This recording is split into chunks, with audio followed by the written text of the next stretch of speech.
Vatsimpana etnineny Ratovelo Jacqueline. Ivavaka isika.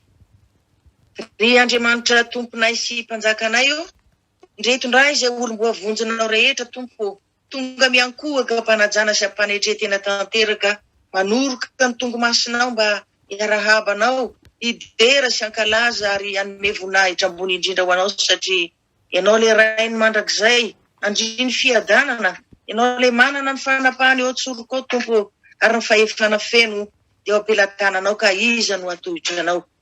Makasitraka indrindra anao ihany koa zahay satria mbola nomenao tombonandro ivelomanay ary koa anavaozanay indray ny fanoloran-tenanay eo anatrehanao.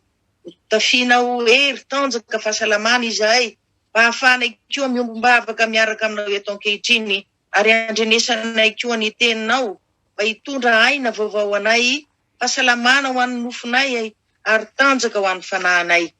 Mitalao aminao zay tompo, afenofanainao masina, ahafahanay mifantoka tsara amin'izao fotoana masina izao. Atakaranay ihany koa ny tianao ambara rehetra tompo malala. Mitenena tompo, fa vonona ianao sy ankatoanao zay mpanomponao rehetra. Amen. Dia mbola fanome arabantsika tsirairay avy amin'ny anaran'ny tompo ry havana. Avy amin'Andriamanitra ray sy Jesosy Kristy. Amen. Ny teny izay angalasan'ny apôstôly, toko 7:10, ny 7:10. Actes des Apôtres, chapitre 17, verset 30. Ovakitsika izany amin'ny anaran'i Jesosy Kristy tompony teny. Ary Andriamanitra ninitsy nijery ny androny sy fahalalana, fa ankehitriny izy mandidy ny olona rehetra amin'izao tontolo izao hibebaka. Amen.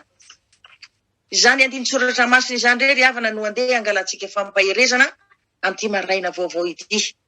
Hoy tokoa mantsy ny tenin'ny soratra masina hoe, ary Andriamanitra dia ninia tsy nijery ny androny sy fahalalana. Izany hoe tamin'ny androny mbola tsy nahalalan'Andriamanitra ny olona, dia modin'Andriamanitra tsy nojerena mihitsy izay zavatra fahotana nataon'ny zanak'olombelona, ary tsy nojereny ihany koa ny tsy fahalalany azy. Tsy nahafantatra izany mivavaka izany tokoa mantsy ny olona tamin'izany fotoana izany, nanompo sampy ary nanao izay zavatra rehetra mifanohitra amin'ny sitrapon'Andriamanitra. Ankehitriny kosa efa tena feno sy tanteraka ny fanambarana izay natolotra tamin'ny fisehoan'i Jesosy Kristy, koa dia mandidy ny olona rehetra Andriamanitra mba hibebaka. Mandidy antsika tokoa Andriamanitra hibebaka. Eny, na dia tsy toetrany aza izany manery sy manao amboletra izany satria tsy misy tiany ho very isika na dia iray aza, fa samy tiany andova ny fanjakan'ny lanitra avokoa.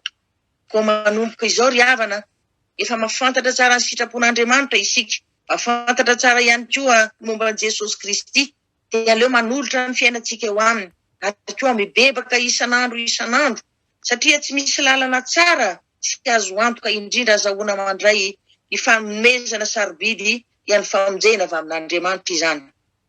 Ny tenin'Andriamanitra hoe, ninia tsy nijery ny androny sy fahalalana aho, dia toa nararotin'ny olona ry havana, hanaovana ny sitrapony rehetra, hanaovana ny filan'ny nofony rehetra ihany koa, fa manomboka amin'ny fotoana andrenesantsika kosa ny tenin'Andriamanitra rehetra, ny filazany tsaran'i Jesosy Kristy rehetra, dia mandidy antsika Andriamanitra mba hibebaka amin'izay ratsy rehetra vitantsika, satria manomboka amin'ny fotoana io koa mantsy no hitsaran'Andriamanitra antsika tsirairay avy.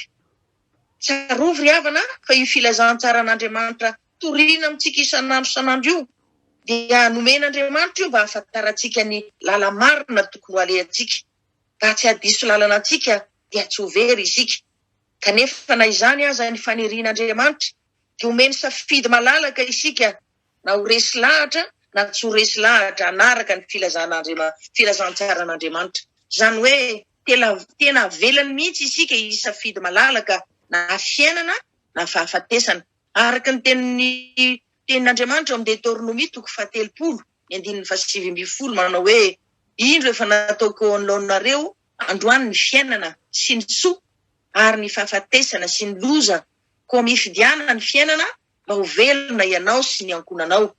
izany tenin'Andriamanitra izany anie ry havana dia tena mampiseho marina tokoa fa tena tian'Andriamanitra isika ka na dia mametraka safidy amintsika aza ny tompo dia mbola notolorany saina ihany isika androany safidy hoe safidio ny fiainana ary izany ihany koa no mbola nandidiny antsika rehetra tsy misy akanavaka mihitsy mba hibebaka mba tsy ho very isika any amin'ny elo fandova ny fiainana mandrakizay. Tsy maintsy isy farany ry havana ny zavatra rehetra atao eto ambonin'ny tany. Noho izany mbola fotoanany izao andiniantsika tena tsara amin'ny lalaka alehantsika hoe tena nisy safidy marina miaraka tamin'ny Jesosy ve isika sa mbola variana miaina tao amin'ny Satana kosa sa koa ve tsy nahavita nanapa-kevitra ka dia lasa nanompo tompo roa? Izany hoe misy fotoana dia mivavaka sy manompo an'Andriamanitra kanefa koa misy fotoana dia manao ny fiainan'izao tontolo izao. Tsarovy ry havana fa matoa ny tompo tsy mitsahatra mandefa ny teniny amintsika isan'andro isan'andro dia satria Andriamanitra mitady olona tena tia azy amin'ny fony rehetra, tena miorina tsara amin'ny finoana azy fa tsy olona mora mivadika aminy. Ary rehefa tena vonona isika mandray an' Jesosy Kristy ho tompo sy mpamonjy ny fiainantsika dia tsy maintsy mahita ilay tena fitiavan'Andriamanitra marina isika, tsy maintsy ihany koa omeny fitiavana fiainana be dia be ihany koa. Efa tena tombotra tokoa mantsy ry havana ny fotoana hiaviany zanak'olona eny amin'ny raha any lanitra ary dia ho avy ihany koa ny fotoana izay fanoman'Andriamanitra hitsarana ny olona rehetra eo anatrehan'ilay mpitsara marina.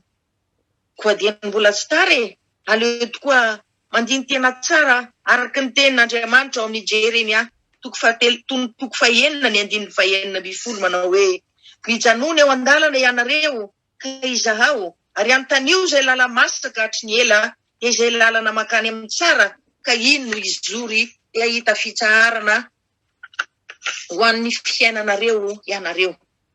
Tsy tsapantsika koa ve ry havana fa izany tenin'Andriamanitra izany anie dia mbola tolo-tsaina omeny antsika ihany koa mba handraisantsika ilay safidy tsara ahitantsika fitsaharana. Koa tandremo aza tandremo sao amafisin'ny devolony fotsika ry havana dia afaly sy revo mandeha amin'ilay lalana malalaka sy mikodana kanefa dia hitondra antsika any amin'ny fahaverezana mandrakizay izany.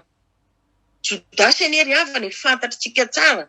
Jodasy dia anisan'ilay mpianatra Jesosy roa ny folo lahy na reny fampianarana nataon'i Jesosy isan'andro kanefa ny boriky nandeha tany amin'ny lala malalaka dia resiny ny fitiavan-tena, resiny ny fitiavam-bola, resiny ny fiatsaram-belatsia sy ny fialonana ary faran'izy dia namono ny tenany mihitsy. Marina tokoa ry havana fa na dia mpanan-karena manefoefo aza ny olona iray kanefa kosa misaraka amin'Andriamanitra dia tsy maintsy miafara amin'ny fahampotena sy faharavana tanteraka izany olona izany. Ary dia tsy hita mihitsy izany fifaliana sy fiadanana izany satria izany dia fanomezana mahay mampihomen'Andriamanitra ny olona rehetra izay tia sy miankina amin'ny tanteraka. Fa ny lehibe indrindra kosa eo amin'Andriamanitra dia ny famonjena ny fanahitsika mba mahazo antoka tsara isika fa ho anisan'izay voavovavahady anatrika ny fampakarana. Ny anarana voasoratra ao amin'ny bokin'ny fiainana ihany mantsy ry havana no voantso hiditra ao amin'ny fanjakan'ny lanitra fa raha tsy izany dia tsy mpiany amin'ny elo mandrakizay izany no fahafatesana faharoa. Koa manasa antsika tsirairay avy ary andeha handray ny fanapahan-kevitra matotra tsara isika androany, handray an' Jesosy Kristy ho fiainantsika, hanolotra azo ny fiainantsika ray manontolo, hangataka isan'andro ihany koa ny fanahy masin'Andriamanitra ampitombo ny finoantsika an' Jesosy sy ny fitiavantsika azy, ampitombo ihany koa ny fankatoavantsika sy ny fanatanterantsika ny sitrapony rehetra. Amen. Hiondrika hivavaka isika. Sambatra ray samy sambatra tokoa izay tompo malala. Manana anao Andriamanitra tena tianay. Ianao ilay Andriamanitra mpitarika endry. Ianao ilay Andriamanitra mpanolotsaina mahay ka mahafantatra tsara izay rehetra tokony ataonay rehetra mba hahitanay fitsaharana eo amin'ny fiainanay, mba hisafidiananay koa ny fiainana fa sanatria tsy hoe fahafatesana ary koa mba handehananay amin'ny lalana makany amin'ny fahatsarana tanteraka mba azahoanay ny famonjena lehibe avy aminao tompo. Izany fanirianao izany mantsy dia izany no nandidy anao hampibebaka anay isan'andro amin'ny hotavitanay satria tena mieriary eo anatrehanao tokoa mantsy tompo fa izay rehetrarehetra tsy misy akanavaka mazoto tokoa izay manota kanefa dia malaina mibebaka sy mifony eo anatrehanao. koa mitalao hoe milela-paladia aminao zay tompo mba mamela ny eloka rehetra koseho amin'ny raha soanao ny fahotana rehetra tompo dia mba avelao ny fanahy masinao hiasa mahery eo amin'ny fiainanay hanavao ny foa mampananay mba ho isan'izay olom-boavonjy tokoa izay handova ny lanitrao. Amen. Hoy ny tso-dranomasin'Andriamanitra amintsika manao hoe ny tompo anie anitsy lalana ny fonareo ho amin'ny fitiavana an'Andriamanitra so amin'ny faharetany ny Kristy ka hiteny aminareo indray androany hoe ifo hamonjy anareo tokoa aho ary ampiadana indray ny fifonena ny fahamarinanareo ho tanteraka tokoa an'izany amin'ny anaran'ny Ray sy ny Zanaka ary ny Fanahy Masina. Aleluia. Amen.